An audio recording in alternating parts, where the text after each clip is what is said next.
All right. Good day, Grand Rising, and welcome to you all. You are tuned in to the Peak Wellness Hour, and we are diving into the year of 2026 strong. We're starting out with discussions on foundation, and we're super excited to bring this conversation to you as kind of a part two. So, what I want you all to do is imagine that your life is a house. The roof is your goals, your dreams, and your accomplishments. The walls are your responsibilities, such as work, family, and commitments. And then the decor is your personality, your lifestyle, your preferences, is what holds everything together, what holds everything up. So no matter how beautiful the house is, if the foundation cracks, everything is at risk. That is why we are going to be talking about core values today. We want you to grab a pen and paper. We want you to share, but we also want you to like and subscribe. And we'll be right back to have this conversation with you. We can't wait.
All right, so welcome back. Again, we're going to be talking about building on your core values. We've got Queen Edith here, as well as our special co-host, Briannie. So excited to have her back with us. So last week we spoke about foundations and building strong foundations. I thought it was a great conversation. I don't know about you all. If you did not see that broadcast, you definitely want to go ahead and look back on that.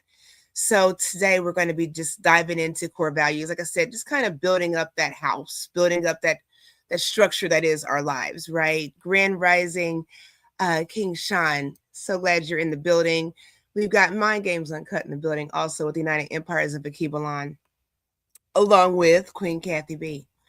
So excited that you all are here today. We just lost Queen Edith, but we'll get into this conversation. You all know she always brings us in, but it's all right. We do apologize for being a little late. It's been a rough morning. It was a rough night for me, so sorry. So yeah. Let me see. I'm sorry, I'm bringing Edith back on. I don't know, it feels kind of weird not having her bring us in. There you are. So without further ado, we've got Queen Edith in the building. Queen, you want to bring us in so we can start this conversation? I most definitely do on this beautiful Saturday morning. I would say something that may sound a little out of place, but I'm going to say it anyway. Listen, every day we get up, we are fulfilling prophecy. And you have to be mindful of what day it is and what prophecy you're fulfilling. I mean, there's they're good and they're bad prophecies.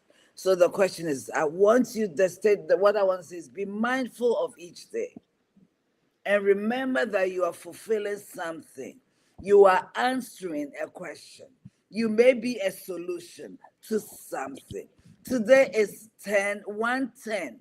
which is 1 1. It's a powerful number. So don't take this day for granted. Don't take any day for granted. But that is the pastor in me speaking. Good morning, friends and family. I'm not going to go too deep in there, but last week we started with foundations, and Queen opened us up with a very powerful structure: the roof, the walls, the pictures on the wall, and of course, the foundation. Okay, if the foundation is wrong, everything you build is in vain because they'll come crashing. And that is why the reason we thought it fair and wise after last week's episode to bring you core beliefs. Core beliefs. When they say core, core is something that is central to you, the center of your life. I remember I read a book by a Nigerian author, Chinua Achebe, which says that things fall apart, and we continue to say the center cannot hold. When your center does not hold, nothing stays in place. So the question is this: what are core beliefs? Your core beliefs are truths you live from.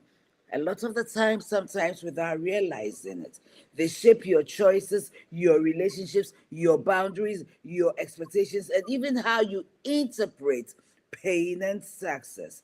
They determine whether you respond from fear, from faith, from survival, or even from purpose.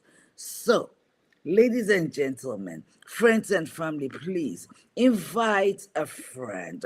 Share this video because 2026, we're going to be very intentional in everything we do. And let us dive into this discussion. Bree.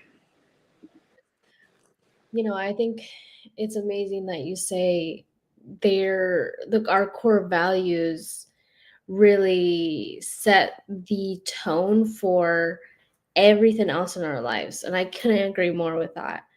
I see this a lot because a lot of clients struggle with their like core values, and they're not always aligned with that. And we got to ask ourselves, like, how are we walking through life um not being aligned with it, and what can I do to be more connected with it? Whether that's, if we value family, how can I serve that purpose? How am I able to be connected with what's really important to me? Because a lot of time, like, we give importance to other things rather than the values that we say we have. And I think this is also very important to say that, like, your values change over time. What I valued when I was a kid is totally different from what we value now. I don't know if you guys resonate with that, but they keep changing as we go.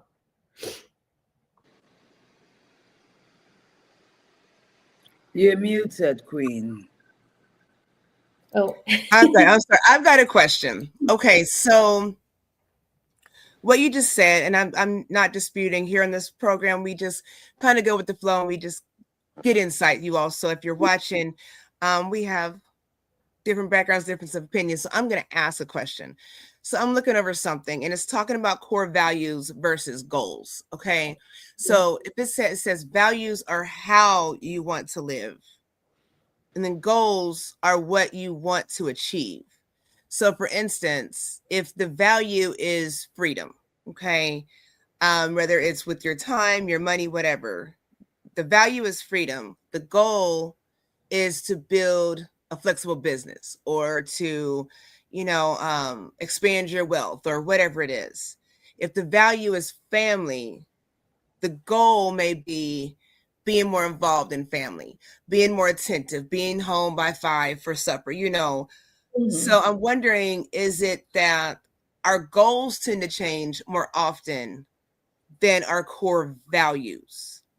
And I'm asking that because, like I said, Bree, you mentioned with clientele, with you and Queenie, working with clients with addiction needs, support, those goals seem to change. Today I want to be here. Today I want to fix this today. But the values, this is my core value. This is my core belief. I was brought up where I was told I'd never be anything. I was told that I was worthless, or I was told I was great, but yet I'm in this situation, you know. So in my greatness, and then like with you all dealing with addiction counseling, in my greatness, I'm dealing with this thing. So my core value is to be great, but the goal, today I don't feel great. So today I don't want to do it. Today I don't want to try. You see what I'm saying? So I'm wondering if there's a difference in how we understand that for self when it comes to goals and core values. Any Can I insight? come in? Should I speak or Bree, you will go? You can add to it, Edith. Okay, so this is the way I'll describe it. I wouldn't even say our goals change. I'll say the activities towards the goal change. Sometimes the goal remains the same. Okay. The activities towards the goal, the actions we take can change based on knowledge. Okay. Let's just say I want to have freedom. In other words, I want to have the freedom to live as I please without trading my time for money. Okay. Then I have to figure out. In the beginning, I may say I'm starting Peak Home Care, where I will make money and have the money that I need so I can live the life. But if I Peak Home Care, I have to trade my time to live in the life, then, well, as I go, I realize that, okay, it's good, it's coming well. However, I'm spending a lot of time here. What other ways can I build wealth? Hi, beautiful. How can I develop wealth, develop find the money that I need without necessarily having to trade my time? Okay, so now the goal of freedom remains the same. Now I'm looking for other methods how I can make money and not have to be in the office from 7 a.m. to 9 p.m. If you are running a business and a business owner, you will realize that you work a lot more than your employees. I promise you work a lot more. Okay, so then how do I change the scenario? Make sure this business is working, but what other ways can I have freedom without necessarily trading all my time into it, right? So that's one thing. I don't think that ultimately our goals change. Our goals almost remain the same unless we want more. Then of course we make other goals to work towards achieving all of them. When we talk about their values and their core values, Bree said that as a child, you look at life differently because you're a child and you're young and you're immature. I remember being a child. One of the things that I wanted to do, watching these movies, watching these successful young ladies, single women like a doctor, a professor doing so well. She comes home to a beautiful, cute apartment. She sits on her balcony with the wine and smoking. It was the most beautiful thing to me. And that is all I wanted to be beautiful, to be young, to be successful, to live my life, to be able to come home and drink my wine and pick up my cigarette. At the time, it was a goal. I wouldn't call it a core value. We have values and we have core values. Core values are very foundational. They are your non-negotiables. No matter what happens in your life, these values I'm not going against. Nobody will push me away from this. Okay, your core values, having said that, they are what you call it, foundational. They are rooting. They root you. Okay, and so once you're rooted in your core values, nothing will uproot you. It doesn't matter who comes in to try to change it. You are so it's so embedded in you that if somebody tries to push you out of it, you might get irritated, you might get frustrated, you might get angry, and you might probably react the wrong way because no, you will not take me away from this. Core values, when you have solid core values and core principles, no matter what happens in your life, you come back to it and you stand. Okay, but as a child, your values will change. Mm-hmm. Your general values can change. I valued seeing a woman like that, smoking cigarettes, drinking wine. It's very interesting what children see. It was beautiful to me. The success part was there, but was everything real? It wasn't even real what I was seeing. So as we grow and mature and develop, our eyes open to what is reality, and we carve our path in Mm-hmm. life based on the knowledge and experiences we come across. So, core values, in my opinion, as are our foundation. We stand strong on it and they do not change. Thank you. I hope I answered your question. Yes, yes, yes. I love it. Go ahead, Bree. You gonna say something? No, I really like that you said the core values are non-negotiable because it's almost like, correct me if I'm wrong, it's almost like we have a boundary.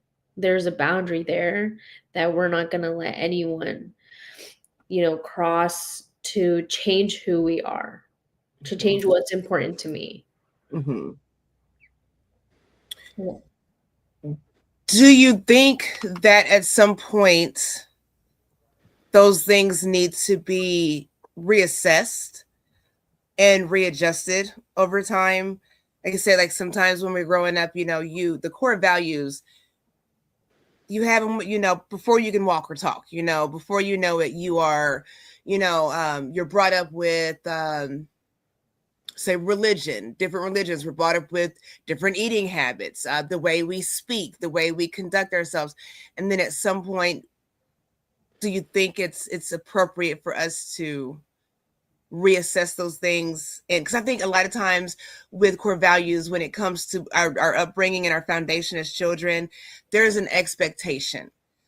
So if I grew up this way, this is how I had to do things now. You see what I'm saying? If I was brought up to where you're supposed to go to college and get married and then have children and then, all these steps, I think sometimes expectations hinder us from moving outside of those childhood foundational values in order for individual growth as in adulthood. That makes any sense? I totally resonate with that. And that's why I say like our values change over time. And I think it's important that we do reassess them. Because maybe the goal stays the same, like Edith, like there's just different activities that connect you to it. But sometimes, and I know this has happened to me, where they're not necessarily values that I want. They're values that were almost like given to me to have. They were expectations that I needed to meet. So then they became my values. But then we have to reassess of like, is this actually important to me? Or how is this going to align with my purpose? And that's where I think that we really have to have these deeper conversations within ourselves of like, okay, what's my purpose? And how are my core values getting me in that right direction? And is there anywhere we could pivot that maybe what's serving me and what's not? Thank you, Bree. That was good. That was really good. See, so some of us are living with inherited beliefs, right? Beliefs that formed our core values. Some of our beliefs and our values are trauma-informed beliefs. Based on the trauma we went through, we determined that this, and for a while, that was the principle from which we based our lives decisions. Okay. Culture shapes our values as well. I moved in from Ghana to the United States. There are some things that I have had to readjust, okay? Okay, and then there's okay, survival based. When I moved to America, what were some of the things I experienced? The cultural shock and everything. And then you begin to look. So, okay, and then also, for example, maybe you are an addict, okay, and you when you wake up in the morning, you live and work for getting what it takes to get your drugs, your alcohol, your fakes, okay, all those things. So core beliefs are built on where you are at any given time.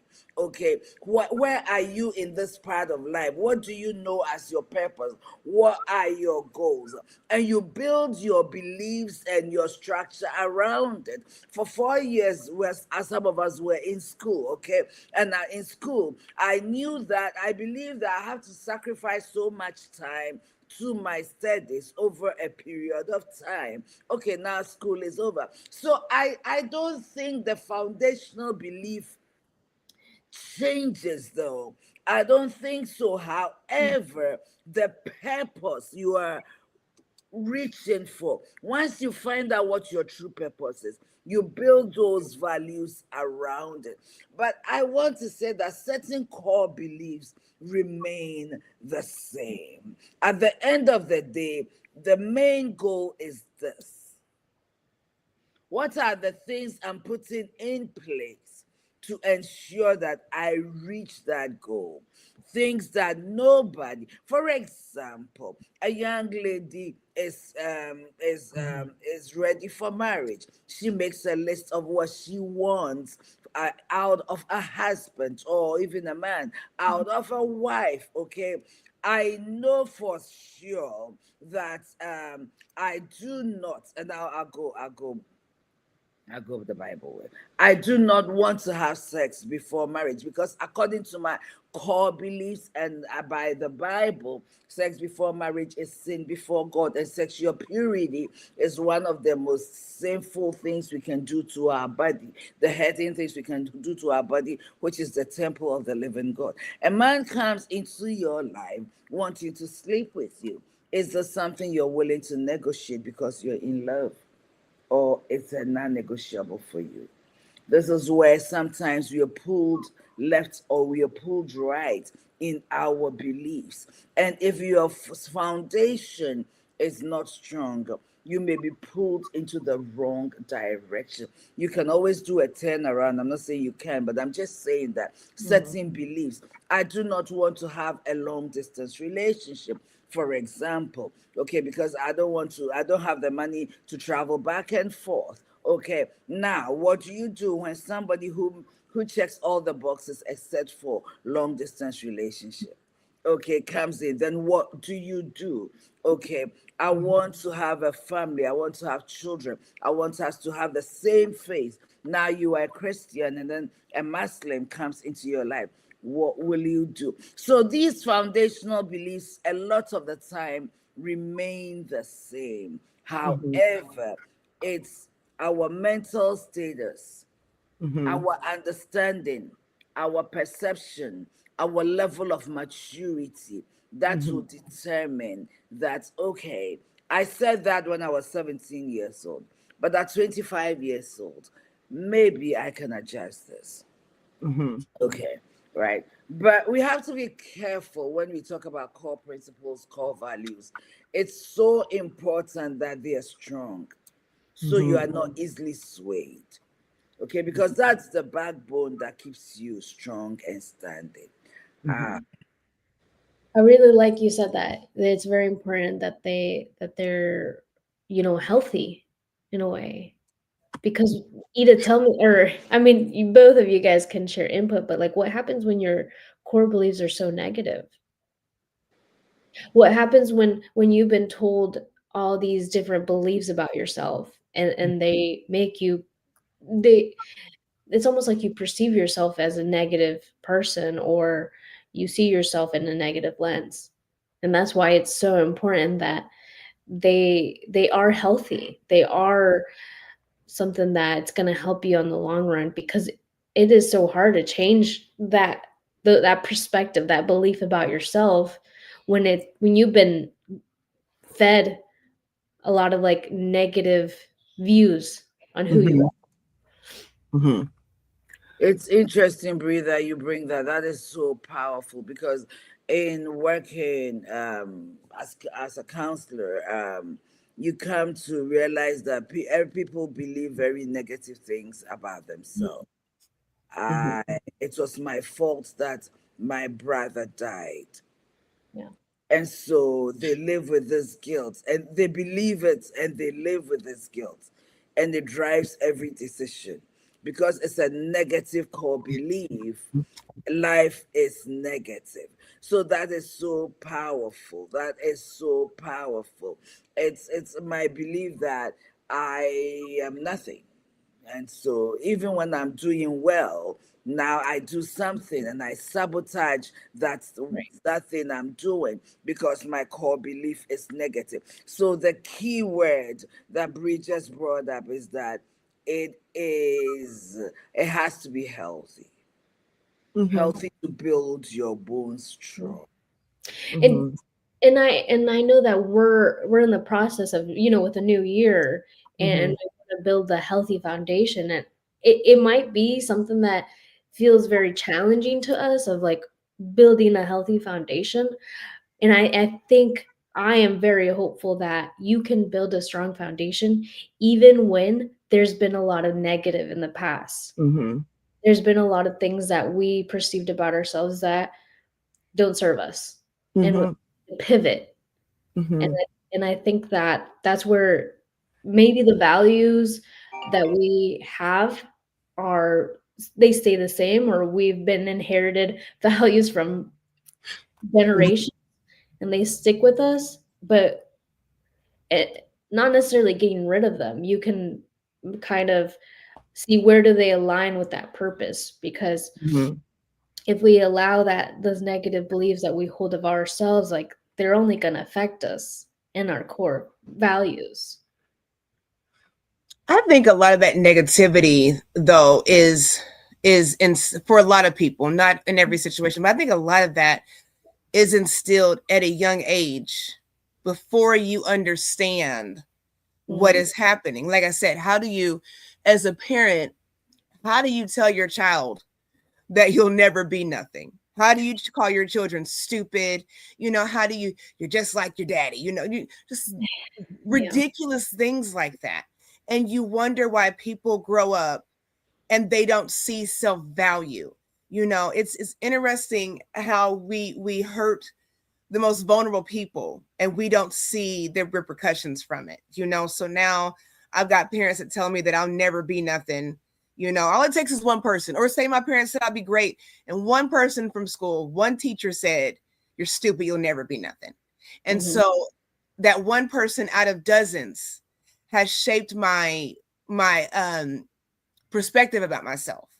And for whatever reason, we like to hang on and cling on to that one negative thing, Mhm. and then we perpetuate the cycle. I'm upset because let's say a young man. This young man's upset because his father wasn't there. You're so angry. Now you're in your 20s, 30s, have no relationship with your father, but now you have children and you don't have a relationship with. I've heard people say, well, I don't know how to be a good father because my father wasn't there. But you're Mhm. procreating all over the place. Right. There is something wrong with being unhealed as we go through this process, as we work on this foundation, because it's there. The ground is always going to be under your feet. So the foundation is there. It's what you're building on it, and I think we have such a difficult time with self-love and self-acceptance. And again, it's back to that expectation. I know people that are adults that have a hard time looking in the mirror and saying, I love myself. Yeah. That blows my mind. You have people around you, I'm telling you, I love you. This person saying, I love you. And you don't get that. You don't feel that for yourself. I think wanting to heal and wanting to accept positive growth and empowerment is going to be that first step to moving on that negativity. Because if we're expecting someone to validate our greatness, we'll let somebody shake their finger at our weaknesses and our shortcomings, but we'll push somebody away when they try to validate our greatness, because it's uncomfortable for us. It's uncomfortable for a lot of people. And it's mind blowing. As much as I can comprehend the process, it's mind blowing still, so I don't know. And it is okay, Bree. Go oh, ahead. sorry, you're good. No, you're fine. You bring a really interesting point, Queen. But we also have to really recognize like that one person did affect a lot. It's also because they're hurting too. There you go. These parents that, or whoever, caregiver, teachers, they don't always recognize like I'm hurting too. The foundation for them is also rocky. So they only do what they think is right. So that is not the right move to make, but it's almost like they instill that fear of what they fear onto the kids. And it is from an early age. And it's very hurtful for everyone who has experienced it, but that doesn't mean that it ends there, right? Because there's a way to put a stop to that cycle of how we view ourselves and not give ourselves any credit for all the accomplishments we've had, all of the things that have gone good in our life. Because sometimes there is the self-doubt, but in that self-doubt is because we question our self-worth. And that's where we have to think back on like what is truly important to me. I agree. So from everything we are saying, okay, this is how I'll say this, that your mental state at the time you determine these are the beliefs on which I will live my life matters a lot. When you are bitter and angry and frustrated and you feel so low, you could make decisions that ultimately will not serve your purpose, because you made these decisions that this is the foundation upon which I'll live my life, not out of the lessons learned from the situation that made you bitter, but out of bitterness itself, or anger itself, or disappointment, or frustration. And sometimes making decisions in these low points of life are self-sabotaging more than serving. So you realize that a person who is healed is healthy. Okay. And so if you are in a healthy place, then it's time to reevaluate. Look at things. Well, I said that when I was angry, I didn't mean it.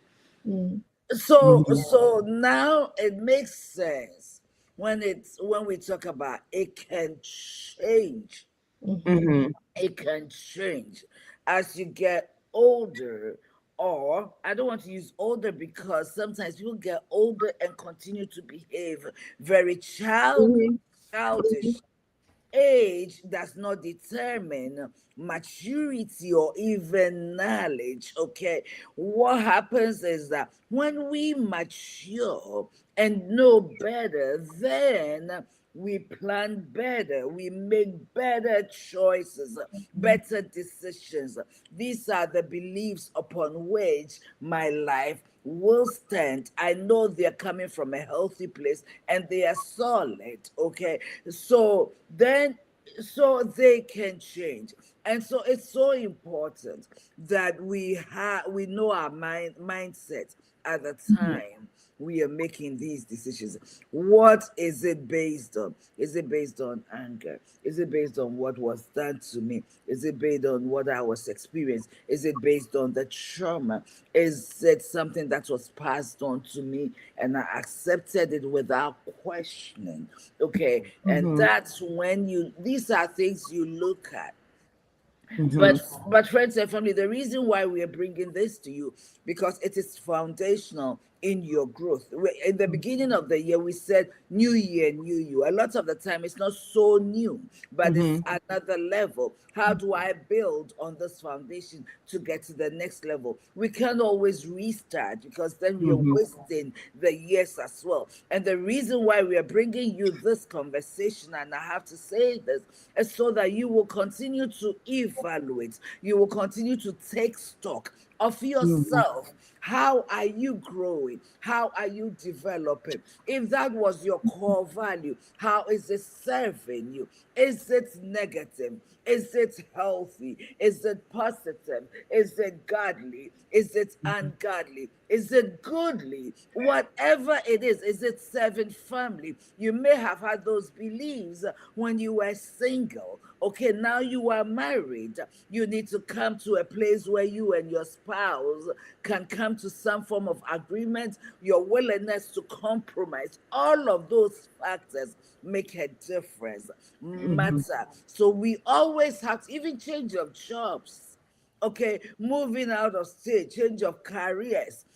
All these things affect us, and we need to sit down, look at our life right now in this moment. What led Mhm. to these beliefs? Mhm. Are they going to serve me now? Mm. Are they even healthy? And Mhm. then we take it from there, do the evaluations, make the adjustments. The Mhm. goal always is remaining the same, I hope. Your ultimate goal remains the same, unless Mhm. something came up and you learned something. So Mhm. it's important that we look at our mental state. And I'll use this to say this. When you're doing your annual physicals, know that your mind matters. Get yourself a therapist. A lot of therapists accept insurance. Mhm. And if not, save $10 every week for 60 days or 120 days or 150 days, 90 days, whatever, $10, $20. Mhm. And find yourself a therapist who you see at least quarterly. Start Mhm. there because it matters. Your Mhm. mindset really matters. Your therapist does not solve your problem, they guide your Mhm. perspective. They Mhm. guide your perspective. So you will come to certain conclusions yourself. You will make decisions based on proper knowledge and information. And I'm Mhm. telling you, it works. Yes. To put that commercial in there, right there. And you know what? I'm gonna say this. When we talk about therapy and seeking help, I'm gonna say this on a financial aspect. And I'm just doing it financial because some of us do have the means to get that help, and we have excuses and delays on why we don't. So I'm not even gonna address that right Mhm. now. What I will say with the financial part, or even not knowing where to start or who to talk to, I believe that, again, I say this all the time, but journaling is an amazing tool. I know when I started doing my coaching, I did self coaching first. So it's tricky to do it because if you go to a therapist, if I'm going to Queen Edith or Bree, they're non-biased Mhm. for a need, and they're there to try to help serve that need, right? But it's funny when you start journaling and you're addressing things like you would talk to a therapist or a counselor about, and Mhm. you have to respond to your own issues and be real about it. Because it's really funny if I'm writing down, hey, today I'm struggling, I'm always angry, and because I'm angry, I don't sleep well, I'm stressed out, I'm not pleasant to be around. Well, what do I say back in that response on that paper that I'm writing? Well, it's okay. You're just having a bad day. No, you ask yourself those questions. Well, why are you always angry? Why are you always stressed out? Why can't you forgive? Why don't you choose to heal? Using those words, and you'll realize that it's very insulting to self to lie to self. Mm. And if that's what you're doing, then go ahead and put the pen and paper down and get some help. And I'm not being funny, because that's borderline sociopathic behavior, when you're lying to yourself and you are justifying the things that you're doing when you know that you're seeking help and you can't even be real with yourself. There's something wrong with that. There is a huge, that brokenness is real. Queen Edith, you said something a few weeks ago, and you were talking about your mother and her passing, and you mentioned as far as that wound never healing, right? And I didn't say this on that broadcast, but it's been in my mind for quite some time since you said it. And I can't identify with how you feel and what you're going through with that. But I'd like to suggest that maybe some of these wounds that we have when it comes to healing, we have to realize that, if you cut yourself when you were a little kid, you fell off the bike and you have this big gash on your knee. Well, it's healed now, but you still have the scar and the scar tissue. All because you have the scar tissue doesn't make you unhealed. It's a remembrance of you falling off that bike. It's a remembrance of you falling down, you tripping over something, and hopefully it makes you cautious. When you get on a bike again, don't be doing wheelies in your 40s like you did in 14, So I think sometimes we have to recognize that scar tissue and not try to reopen that wound. I'm not speaking on your situation with your mom, I'm just saying in general, when we're trying to heal, sometimes it's a lot easier for us to be in that victimized mode than choosing to be a survivor. Because a lot of times when we're victimized, it's not when we choose. Even if we're doing things we have no business doing, it doesn't mean you want to be victimized, right? But survival is a choice. And a lot of times it's easier because it's more familiar to stay in that victim mode. Well, this is why I am, because I went through this. I was traumatized. I was hurt. Somebody offended me. So this is why I'm angry. This is why, I move the way I move. I speak the way I speak. And you have to ask yourself, is it beneficial to you? Is it helping you? It's not helping anybody else, but if that's where you can't be when it comes to living in a world with everybody else, is it benefiting you? And when you find that it's not, you'll see how the world responds to you. See how people respond to you, environments respond to you. And it just perpetuates that negative cycle. Nobody wants to be around negative people except other negative people. When you learn, I was brought up, misery loves company.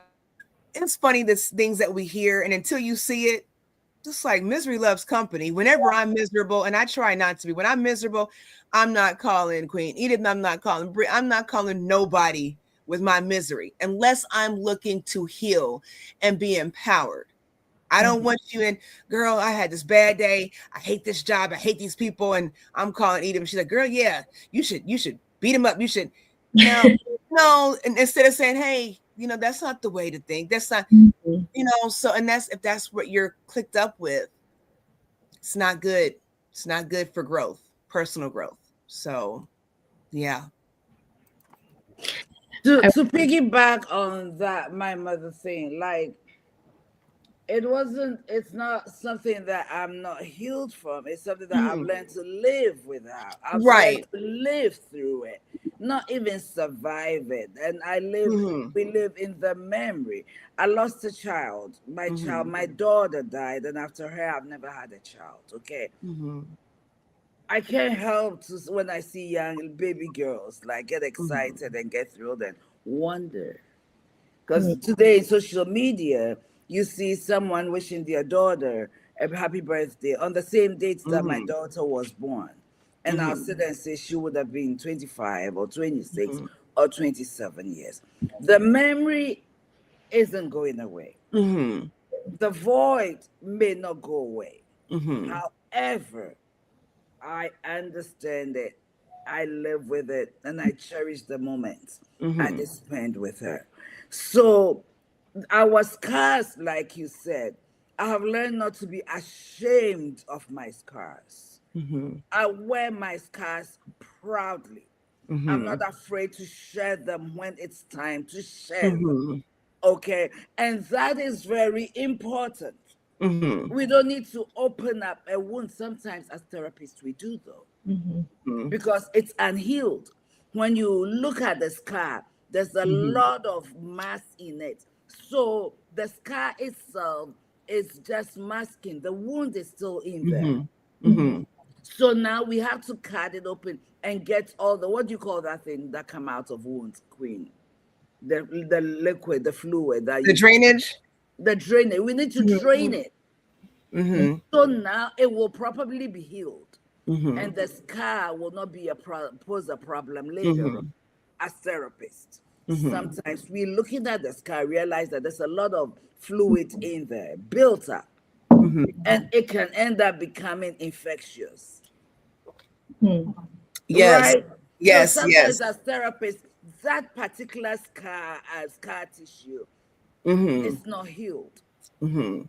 Some of it, like mine here, is healed and dry. There's nothing in Mhm. it. When I push it, I feel nothing. Mhm. And I've been going to my doctor therapist to look at it. I've been going. My last appointment was just 2 weeks ago. Mhm. So the reality is this: some scar tissues Mhm. are still wounded. That Mhm. fluid is in there. We need to cut it Mhm. open and drain it and drain it Absolutely. and drain it and drain it. But you cannot be shy. Your scars are the reason you've become the germ that you Mhm. are. They decorate your beauty and they make you stand out. So that I always say this, as you know, they call therapists, I don't know if Bree's aware, the wounded healers. Therapists are called the wounded healers. Sometimes it will Mhm. amaze you what they have walked through sometimes. Mhm. Yeah. And they know it. So they, when they are dealing with you, they come from a place of, I get it. They may not share their story, they may not Mhm. tell you, but they know exactly what you're dealing with. Sometimes, I'm Mhm. not saying that's always the case. Okay, Mhm. sometimes. So it's so important that you don't build your foundation out of your wounded place. Mhm. You can build it out of the lessons you learned in that situation. Mhm. But definitely don't let the pain of the wound determine your tomorrow. You went through something at the age of 16, 17, 18. And I say this, and nobody should, I won't even share it. But there's this No. book I'm writing, and there's purpose in your fire. I've been writing it for over 6 years. Mhm. Purpose in your fire. There's purpose in that wound. There's Yeah. purpose in that wound. People walk Mhm. around, let me Mhm. say it. People walk around in shame, Mhm. their head bowed down Mhm. because of what they have done and what they have been through. Mhm. But we don't have to. That's why some of us are afraid to go see a counselor, because we're Mhm. going to bring up things you don't want to talk about because you feel shame. Yeah. Don't. Yeah. Don't feel shame.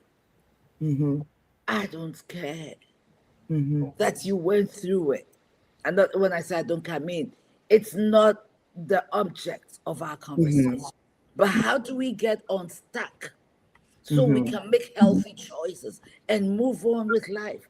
It's not a Mhm. stumbling block, it's a stepping stone. Mhm. It's a stepping stone. And as your therapist, the goal is to help you overcome that hurdle. Mhm. You are who you've become as a result of what you've been through. But your choices today are as a result of your perception of what you've been through.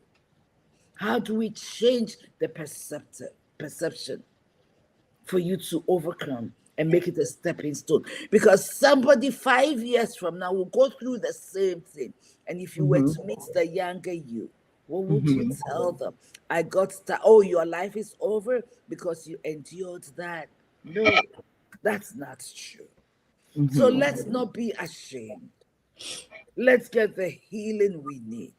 And let build a solid life. Because no one individual, whether you were raped, whether you were abused by your parents, whether you were abused by a spouse, whether you ended up stealing, robbing people, all of those, you've done so much time in jail. Mhm. You're grown, you should know better. Get the help you need so you can build your life solidly from this day going forward. Mhm. Absolutely. Let me be And you quiet. know, I just want to stress that again, me bringing that up, I was not correlating that to your situation. I I know. just, and that's why I didn't bring it up then, because I thought about it with just healing periods. So, and you all have seen me when I talk about my I've not lost a parent, thank God. But when I talk about my grandmother, y'all know I'll click this camera off real quick and grab some tissues. So, I know. it is impressive. So I just want to make that clear to everyone. We have the right to grieve. We have the right to heal in our own time, but the goal is to not stay broken and Mhm. find the tools that work for you to put those pieces back together. Have you ever seen someone where, fine china, antique kind of things, heirlooms, and then something breaks, and now you're looking at the shattered glass on the ground, figuring how you could put this back together, and if you put it back together right, and it's so important to you, the cracks and the crevices don't matter, and sometimes that's what it has to be. Sometimes when we pick ourselves back up and we put ourselves back together, or we reach out for the tools to be put back together and made whole, we're looking at the cracks. There's a little bitty crack on the bottom of this vase that nobody's seen, this little chip, but it's there. And you focus on that little crack, instead of choosing to allow yourself to be seen as whole or in the process of healing. And there's nothing wrong with that. There's nothing wrong with saying, I've had these shortcomings. I didn't meet these marks. I could have done better, all these things. And now you're here. You don't have to be great right now and lower your greatness because of things in the past. Right now I'm at the top of my game, but back in the day I did this and that. Well, that was back in the day. And like she said, that scar tissue that, there's room to build and heal and grow from that. So the shame is unnecessary. I guarantee you, people in your life, we're connected by design. It's 6 degrees of separation, right? So somewhere, I'm talking to Queen Eve, there's somebody over in Ghana that I'm gonna run into at Kroger here in Indiana, and it I just happens to be know, somebody that right? it's so we're purpose. There's purpose in how we're positioned. So like she said that, your shame is somebody else's triumph. So tell your story. And if you think you have a horrible story, I guarantee you somebody sitting right next to you or in your vicinity has it so much worse. And we never want to say, well, it could be worse. I'm glad it's not me. I'm like, no, it doesn't. No, you don't want it to be you, but you don't want it to be somebody else either. So sharing your story, having a voice of empowerment, you have no idea how it blesses someone else. And that's why we do this on this platform. That's why we get to collaborate together, including King Sean, who's not here, and anybody else that comes on. That's He's why not here, but he's here. He's he's all here. You over the see him all in place. the But comments. You see he's him. not here, but he's here. He's here. So yeah. So you never know. And you have to be mindful of who you're sharing your life with. Some people just want to, get information and tear you down. That's a lot of waste of time. But it happens. So be mindful of that. But even in that situation, hey, I did this thing back then and now it's thrown up in my face. Well, yeah, I did, but I don't now.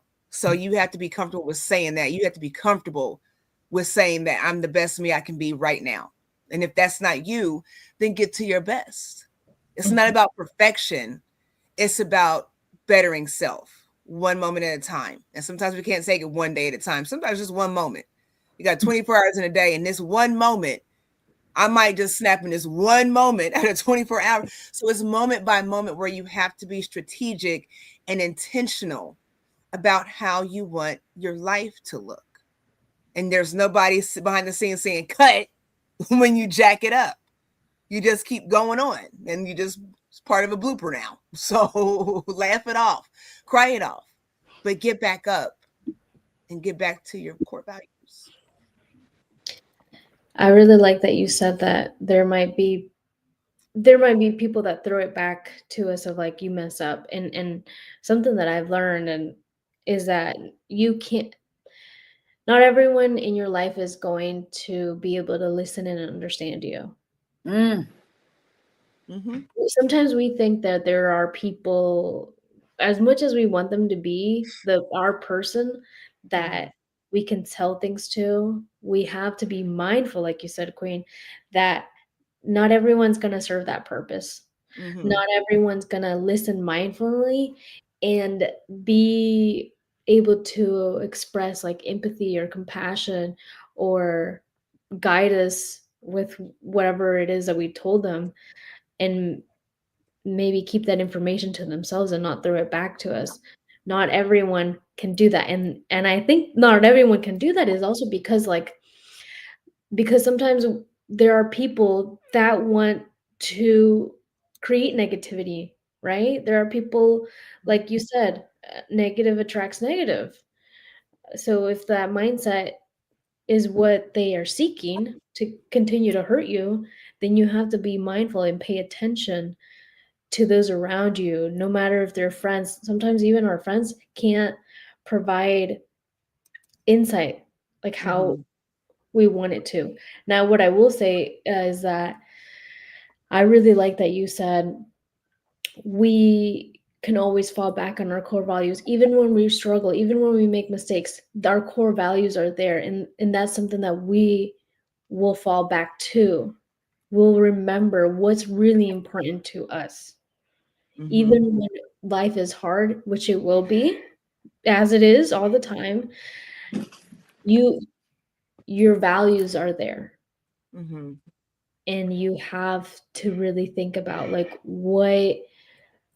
how am I going to continue to stay motivated with that purpose? Mm-hmm. And how can my values strengthen me as well? Mm-hmm. I agree. You said something when our people, when you think somebody is your person, your go-to person, how many of us have, our people, or how many of us are somebody's people, and you don't sign up for that? We don't sign up for that. This is, Bree's my go-to person. She didn't sign up for that. I just know when I call her, she'll listen. She's not gonna be rude. Look at King and the wind speaks. There you go, Bree. The wind speaks. Doesn't mean that she's gonna be, nasty, and but I've made her my person because maybe she's compassionate. Maybe that's her role professionally, or maybe she shouldn't have boundaries. Maybe I don't have boundaries, but we have to keep that in mind. And that's why, again, therapy and mental health resources are important, because unfortunately, you pay these people to do that, but that's what they're there for. I know my children, I am my oldest son. I am the fall guy. Something happens, it's my fault. If something happens at work, my husband is the fall guy. I can come home. I can't yell at somebody at work. I can't yell at my patients, but I can come home and yell at my husband, about work. He didn't sign up for that. So just keep that in mind when we're reaching out to people. Why are you reaching out? What is your purpose?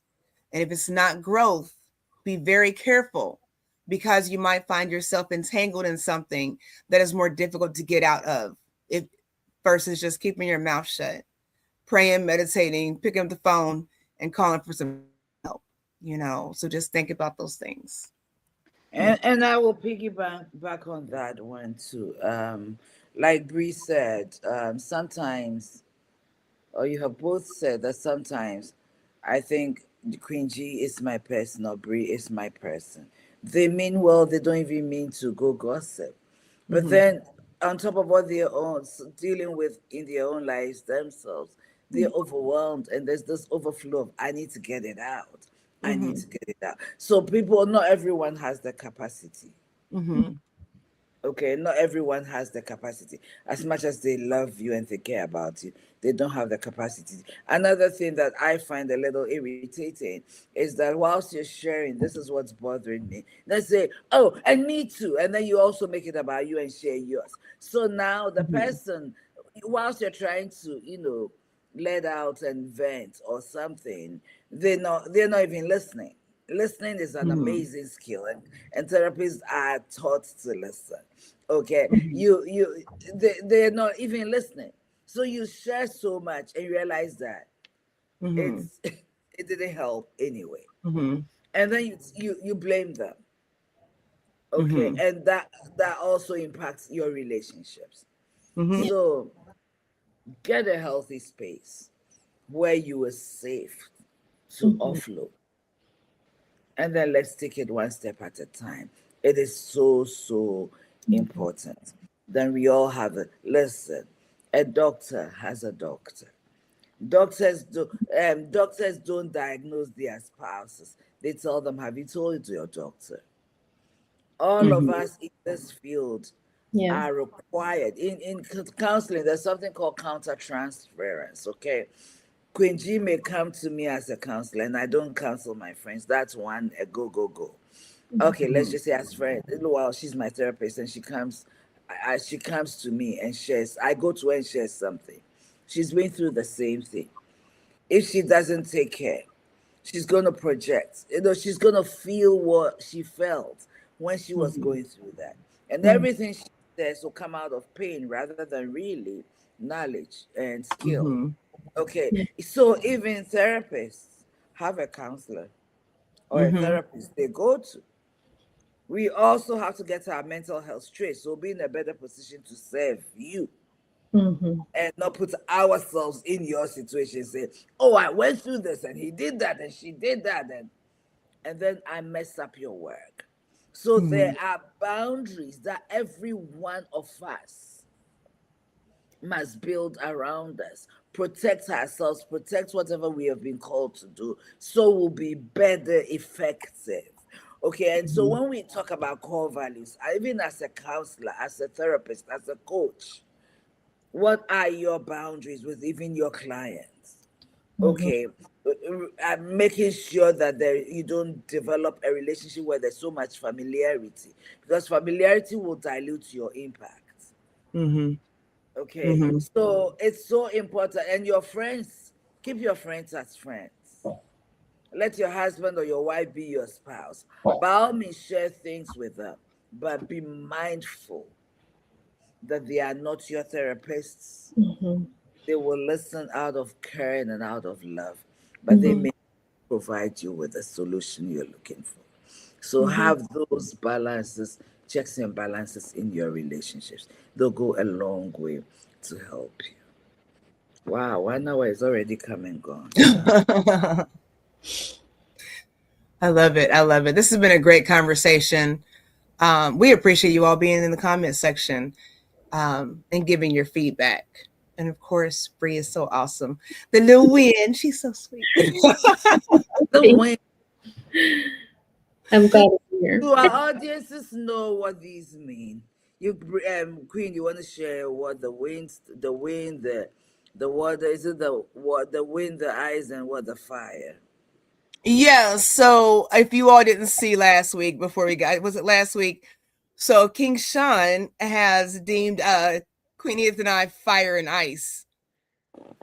I have to be the fire. And you know what? I'm trying to sound like Brie and just be calm and gentle and not so intense. But I can't The do it. wind So can be she balances out. boisterous. I was surprised that they deemed me the wind because while I might sound calming, I think, and I speak another language. I speak Spanish, so like it might I might be a different element. Mhm. But the wind, look at the winds we've been having lately. It Oh, could move a car. So the wind can yes. be strong. The wind Mhm. is not necessarily always calm and Right. almost invisible and almost not seen nor Mhm. experienced. The Yeah. wind is an experience. Be There you mindful when go. it's strong, when it becomes strong, be mindful because it has the power to lift a whole car, a whole truck, a That's whole house, and push it somewhere. All these hurricanes are winds. Yeah. right. Yeah. Yeah. So, yes, you are strong and mighty. You are. Yeah. You Well, I'm certainly are. really grateful to be part of this, and I even learn a lot from you guys too. Like, there's so much insight that I've gained being here too, and I hope to continue to give my insight as well. Absolutely. You all know you have to follow Bree. And I didn't put it in the, let me see if I can put it in the comments on Facebook. So her and Queen, if you all do not know, they've been partnered together doing addiction counseling. So, and then they have so many other gifts and talents. So I'm not going to say anything because it's not my place to say it, but I am very excited about things that they have coming up in that area to serve the community. So you are in the presence of greatness here. I know I certainly am. But what we talk about is so important. The insight. I love the insight that we all give. Again, including King Shine. I had Queen Gloria I'm call me looking for Aunt an Monty. element for King Sean. I don't mean to cut you, but I'm looking for I don't something. know. What do you? You said he was Earth.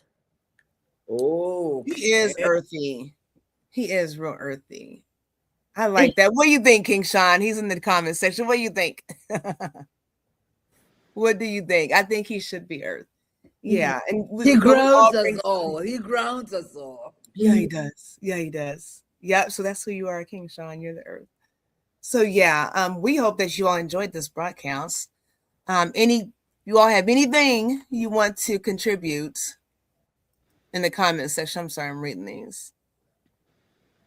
Please let us know before we get out of here.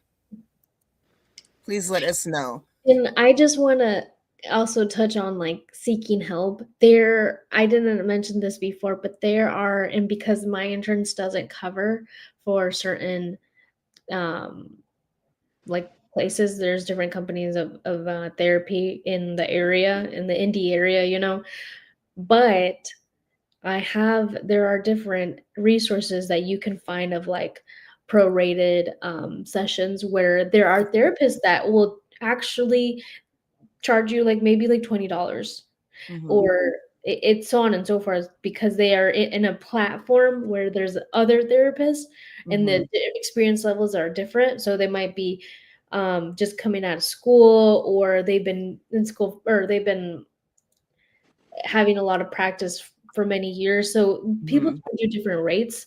And so that's something that I did because my insurance wasn't able to pay for um, like in long-term therapy. So I was able to find a platform where I paid like a membership, and then I Mhm. would pay a certain rate to the therapist, because it was, sometimes, especially like if you want a special type of therapy, Mhm.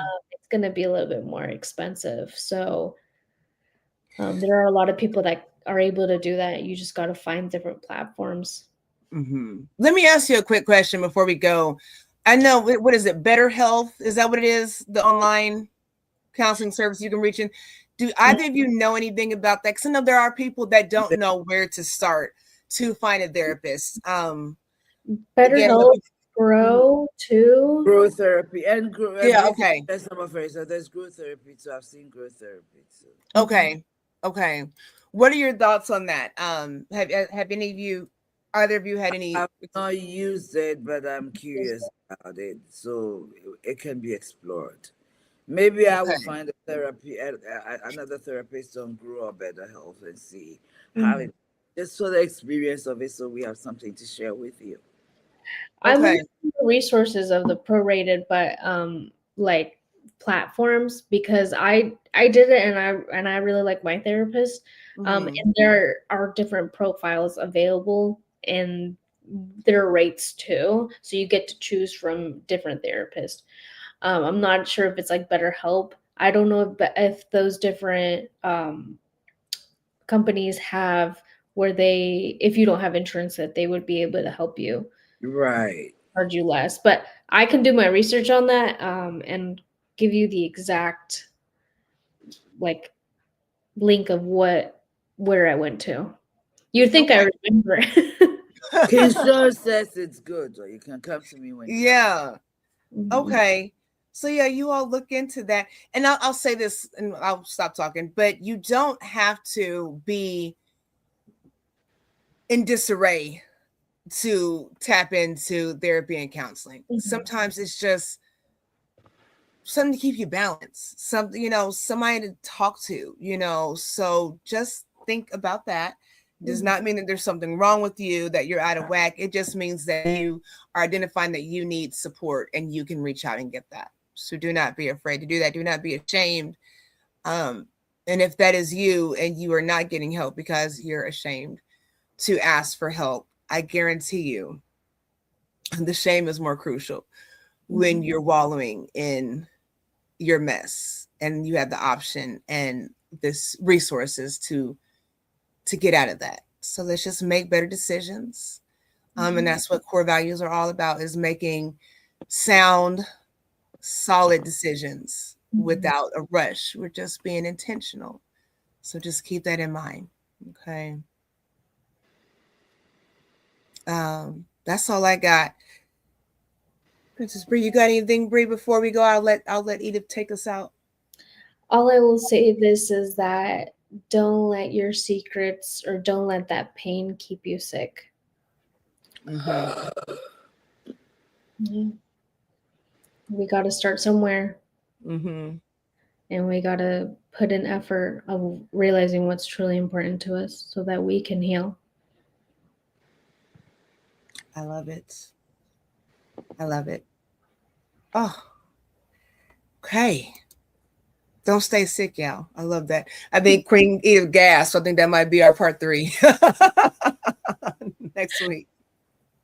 Don't stay Don't sick. let your secret or your pain keep you sick.